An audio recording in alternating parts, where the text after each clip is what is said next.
Watch me catch one of them fly. That's a nice one. You know, oh, there's another one with it. Look at that.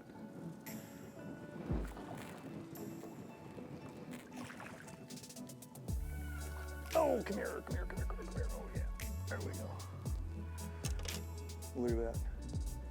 The D-worm, wacky style. This is one of my favorite go-to techniques, which is, you know, you hear a lot of people talk about a drop shot. A drop shot is way more than just a drop shot. It's way more than just a weight on the bottom of a line with a hook above it. It's the most versatile, artificial technique that I've ever seen. I mean, it's the closest thing to fishing live bait. The most natural presentation is a weightless worm.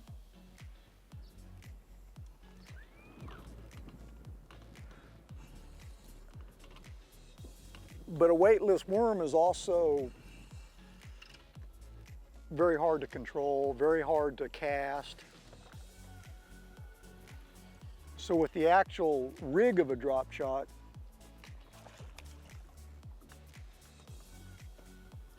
it allows me to present a weightless worm basically for the length of the leader. You know, and that's why length of leader is really important.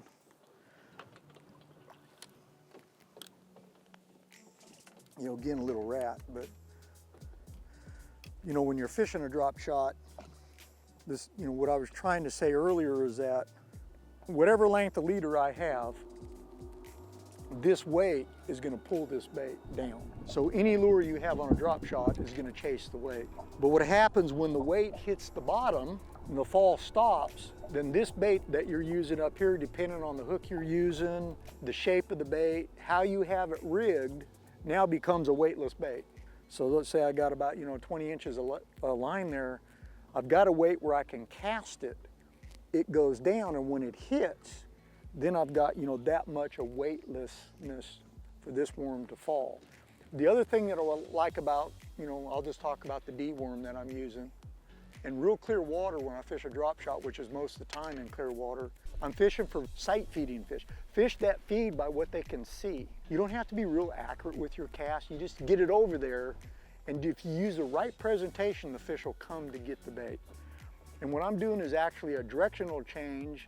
When I make a cast with a drop shot, this worm is actually up in a U shape as it's falling. So the fish are getting to look at something like this coming down in front of them or beside them. But once the weight hits, then the worm flattens out. And if I slack line it, then the worm will do a little quiver for that 20 inches of leader that I have. So basically, I'm giving the fish multiple looks at the same bait. And there's kind of a term that I've always said with this technique is I fish fast, slow. Basically, I move fast fishing slow. You know, with the light rig on a long cast, obviously I just made the cast. I'm letting my worm do its little deal, but I've got the movement of the boat. Fishing in clear water, you can do this and get away with it because I know the most aggressive fish on that dock just saw my rig. It's not like I have to make a lot of casts to that dock because the water's clear. And then I just keep moving. Got him.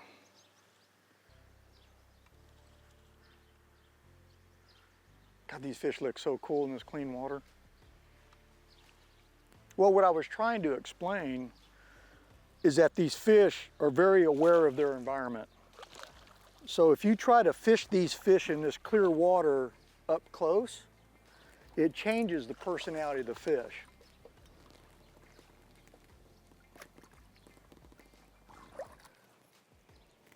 So if I'm able to make a long cast tube in clear water and have the right rig that they'll come to get, I don't have to be thorough with my cast. I don't have to throw that dock 5 times. All I have to do is make one good cast. And obviously if you catch one, throw back in and see if there isn't a group of them. But catch that fish and then, you know, I'm gonna go there, and just kind of ease around a little bit.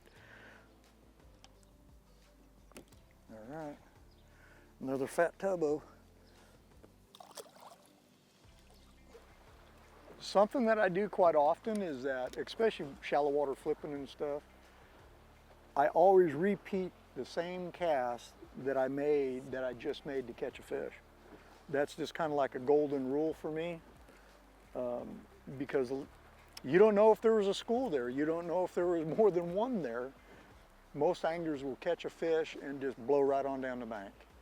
So they're not really giving themselves an opportunity to find a group or to catch multiple fish in back-to-back casts. So sometimes stuff sets up as one fish, but a lot of times the one fish could be 5 fish, could be 10 fish, could be 12.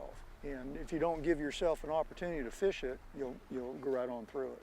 When I take a look at, say, down the bank, as any angler, when I start fishing that day on that body of water for the first time, I don't want to see everything. I don't want to have to fish everything. I want to isolate. And you hear anglers talk a lot about that isolation being a pattern within a pattern. That's what I try to do. I try to isolate things to where, for example, these docks that were on here, just a real quick observation. There's some wood docks, there's some metal docks. You have the metal uplifts with boat that are in them without. You have some boat docks that have covers on them, some that don't. Those may not mean anything, but sometimes they mean everything. So the more you can refine a technique, the cast with that technique, the less I have to spend fishing everything. That allows me the opportunity to go through an area, feel like I hit all of what I call kind of like, the really key places, and go on to another area. So I'm just trying to hit the high percentage places based on the strikes that I've gotten. So to sum it up, first day on the body of water, first hour of fishing, I'm a generalist. Day by day, or let's say hour by hour, day by day, on any body of water, if you fish it multiple days, I kind of want to become more of a specialist. So I'm really trying to take every bite, understand it, and then try to figure out more efficient ways to catch more of them or bigger ones or whatever it is. So a generalist, more time on the water, become a specialist.